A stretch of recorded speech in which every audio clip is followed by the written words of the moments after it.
રાજસ્થાનમાં કરા પડવાથી પાકનો નાશ થતા ખેડૂતોને રડવાનો વારો આવ્યો છે।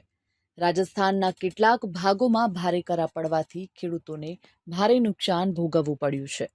ખેડૂતો કહે છે કે સરસવ, ચણા અને ઘઉંના પાક સંપૂર્ણપણે નાશ થઈ ચૂક્યા છે। રાજસ્થાનના શેખાવતી ક્ષેત્રના ચુરુ અને ઝુંઝુનુ જિલ્લામાં તાજેતરમાં પડેલા ભારે કરા ખેડૂતો માટે ખરાબ સમાચાર લઈને આવ્યા છે। આ કુદરતી આફતે ખેડૂતોની આશાઓ ઉપર પાણી ફેરવી નાખ્યું। ચુરુ જિલ્લાના રાજગઢ તાલુકામાંથી પણ આવી જ એક તસવીર સામે આવી, જેને જોઈને બધા જ ભાવુક થઈ ગયા છે।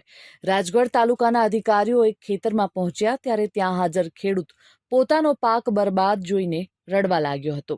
ખેડૂતનું દુઃખ જોઈને અધિકારીઓએ તેને સાંત્વના આપી। ચુરુ જિલ્લાના વિવિધ ભાગોમાં ભારે કરા પડ્યા, જેના કારણે દરેક જગ્યાએ બરફની સફેદ ચાદર છવાઈ ગઈ।